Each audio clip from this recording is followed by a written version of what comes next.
नमस्कार साथियों। Last video में हम लोग फ्रेंच सोसाइटी के बारे में बात कर रहे थे, जिसमें हमने देखा कि किस तरीके से जो फ्रांस की सोसाइटी है उसके अंदर अनइक्वालिटीज़ हैं। 3 स्टेट होने के बावजूद जो थर्ड स्टेट है उसी को पूरे के पूरे स्टेट का टैक्स का बर्डन झेलना पड़ रहा था। बाकी जो 2 स्टेट के लोग हैं उनके पास में अनप्रिविलेज राइट्स हैं बाय बर्थ, उनको टैक्स से एग्जेम्प्ट कर दिया गया था। तो कहीं ना कहीं अनइक्वालिटीज़ थी और इस अनइक्वालिटीज़ ने एंगर को, सोशल इश्यूज़ को जन्म दिया फ्रांस के अंदर।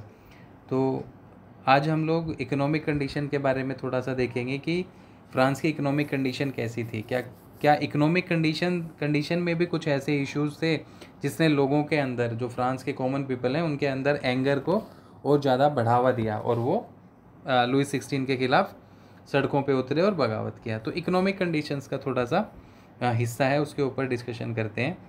तो अगर हम देखें तो फ्रांस की जो पॉपुलेशन थी वो 1715 से लेके 1789 के दौरान तक फ्रांस की पॉपुलेशन में बढ़ोतरी होती है। 1715 में 23 मिलियन पॉपुलेशन फ्रांस की थी, जो कि 1789 में 28 मिलियन हो गई। पॉपुलेशन बढ़ने की वजह से लोगों की ज़रूरतें बढ़ने लगी। तो इसके साथ क्या हुआ कि जो फूड ग्रेन्स है उसकी डिमांड कंटिन्यूसली बढ़ना शुरू हुई। लेकिन फूड ग्रेन्स का जो प्रोडक्शन था वो बहुत ज़्यादा अच्छा नहीं था। वो बहुत ज़्यादा अच्छा ना होने के पीछे कई सारे कारण भी थे कि एक तो वहाँ का क्लाइमेटिक कंडीशन भी ऐसा ही था कि कभी भी वहाँ पे जो ड्रोट हैं या फिर हेल स्टॉर्म्स हैं ये आ जाते थे। इसकी वजह से वहाँ की जो पैदावार है, फ्रांस की जो पैदावार थी, एग्रीकल्चरल जो प्रोडक्शन था वो रिड्यूस हो जाता था, फसलें पूरी की पूरी चौपट हो जाती थी। तो जो बढ़ती हुई डिमांड्स थी फूड ग्रेन्स की, उसके कंपैरिजन प्रोडक्शन फ्रांस के अंदर कम हो रहा था। और इसी के चलते जो फ्रांस के लोगों की स्टेपल डाइट थी ब्रेड, उसका प्राइस बढ़ना शुरू हो गया। और इसके साथ साथ एक हिस्सा ये भी था कि जो लोग वहाँ पे वर्कर्स के तौर पे काम कर रहे थे, जो श्रमिक लोग थे, उनके वेजेस, उनका वेतन फिक्स हुआ करता था। क्योंकि बेसिकली वो अपने जो जिन भी कारखानों में काम कर रहे हैं, जिन भी फैक्ट्रियों में काम कर रहे हैं, तो जो भी इन कारखानों के मालिक होते थे वो अपने वर्कर्स का वेज फिक्स करते थे, वही तय करते थे। तो वर्कर्स का जो वेज था वो फिक्स था और इस वेज के कंपैरिजन जो महंगाई थी वो लगातार बढ़ती जा रही थी। तो मज़दूरों को भी काफ़ी ज़्यादा समस्याएं आ रही थी कि वो अपना जो रोज़मर्रा का जीवन है उसको चलाने के लिए जिन जिन वस्तुओं की ज़रूरत है उनको ख़रीदें कैसे। तो कहीं ना कहीं अमीर और गरीब, इसके बीच का जो एक दायरा है वो लगातार बढ़ता जा रहा था। और धीरे धीरे करके एक ऐसा सिचुएशन, एक ऐसा माहौल बन गया जिसमें लोगों के सामने रोजी रोटी चलाने का भी संकट पैदा हो गया। और ऐसी सिचुएशन को कहा जाता है सब्सिस्टेंस क्राइसिस की सिचुएशन। हिंदी में इसे कहते हैं जीविका संकट। यानी एक ऐसा दौर, एक ऐसी स्टेज जब लोगों को अपना रोज़मर्रा की ज़िंदगी चलाने के लिए जिन साधनों की ज़रूरत पड़ती है वो भी खतरे में पड़ जाएं, वो भी उनको प्राप्त ना हो, तो उसको कहा जाता है सब्सिस्टेंस क्राइसिस या जीविका संकट। यानी जो डेली लाइफ को चलाने के लिए जिन बेसिक नीड्स, जिन बेसिक कमोडिटीज़ की ज़रूरत है वो भी जब हमें ना मिले, ऐसी सिचुएशन, ऐसे बदतर हालात हो जाएं, तो उसको कहा जाता है सब्सिस्टेंस क्राइसिस। तो एक लहजे से अगर देखें तो इकोनॉमिक कंडीशंस भी लोगों की बहुत ज़्यादा अच्छी नहीं है। दूसरी तरफ इकोनॉमिक कंडीशंस में ये आ जाता है कि जो टैक्स का बर्डन है वो सिर्फ एक स्टेट है, थर्ड स्टेट, जिसके ऊपर सारा का सारा आया हुआ है। बाकी कोई भी दूसरी स्टेट का क्लर्जी या फिर नोबिलिटी, उनको टैक्स पे नहीं करना पड़ रहा है। ठीक है, तो इकोनॉमिक कंडीशन कहीं ना कहीं इससे भी पता चलती है। एक अलग पहलू ये भी है कि कैसे जो स्टेट है, स्टेट का जो कोर्ट्स हैं, जो आर्मी है, जो यूनिवर्सिटीज़ है, जो एडमिनिस्ट्रेटिव सिस्टम है, इस सब को चलाने के लिए जो पैसा खर्च हो रहा है तो वो पैसा भी उनके पास नहीं है। ठीक है, इसके अलावा जो लग्जेरियस लाइफ रूलर और उसकी फैमिली जी रहे हैं उसके लिए भी उनके पास उसके ऊपर भी काफ़ी ज़्यादा पैसा खर्च हो रहा है। तो कहीं ना कहीं इकोनॉमिक कंडीशंस ख़राब होने के पीछे भी जो रूलर है उसकी पॉलिसीज़ कहीं ना कहीं जिम्मेदार रहती हैं। तो इसी के चलते जो इकोनॉमिक कंडीशंस है वो ख़राब हुई। तो कहीं ना कहीं फ्रेंच रेवोल्यूशन के पीछे ये आर्थिक कारण भी जिम्मेदार रहे होंगे। इसी में एक छोटा सा हिस्सा आता है मिडिल क्लासेस का, क्योंकि अभी हमने थर्ड स्टेट के बारे में लास्ट वीडियो में पढ़ा था, जिसमें हमने पढ़ा कि big businessman, merchants, lawyers, court officials, ये थर्ड स्टेट में एग्जिस्ट कर रहे थे। तो इसी से जुड़ा हुआ एक छोटा सा टॉपिक है मिडिल क्लासेस का इमरजेंस, जो मध्यम वर्ग है उसका उदय।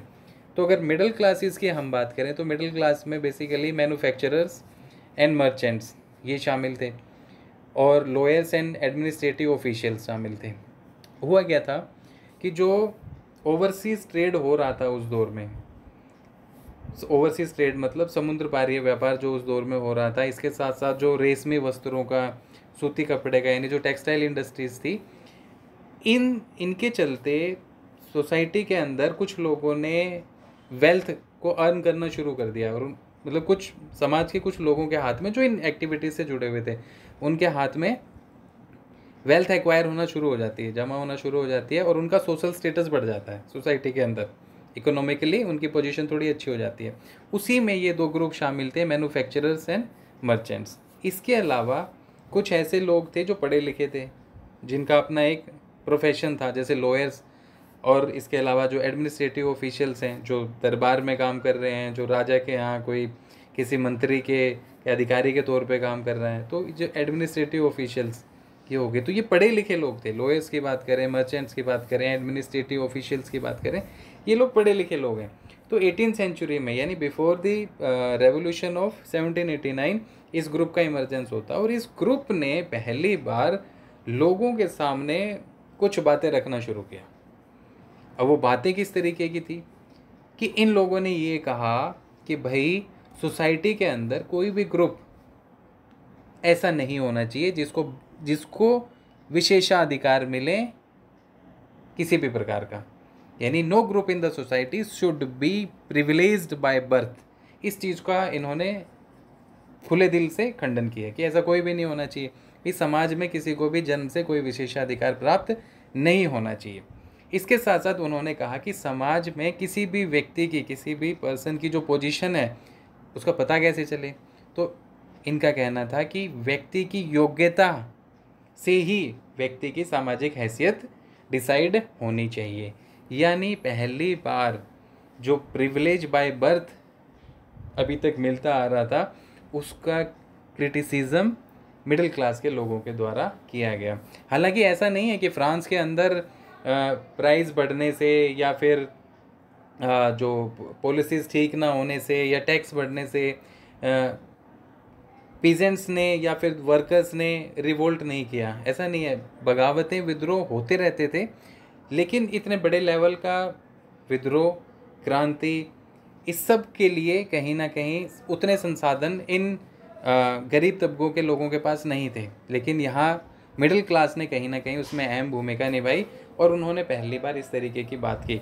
तो यहीं से जो फ्रीडम है, इंडिविजुअल राइट्स हैं, फ्रीडम और इंडिविजुअल राइट्स की बात करें, इक्वलिटी की बात करें, तो यहाँ से इन विचारों के बारे में बातें उठना शुरू हुई।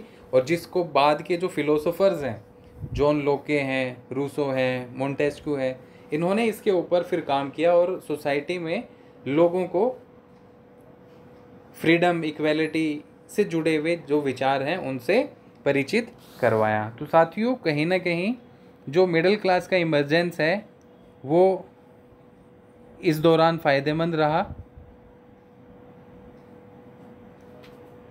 और इस इमरजेंस ने और साथ साथ जो फिलोसोफर्स हैं उन्होंने इसमें भूमिका निभाई। तो नेक्स्ट क्लास में हम लोग जो फिलोसोफर्स वाला पार्ट है, जॉन लोके, रूसो, मोंटेस्क्यू, उसके ऊपर चर्चा करेंगे और इसके कोजिस को एसिमिलेट करने की कोशिश करेंगे। Thank you.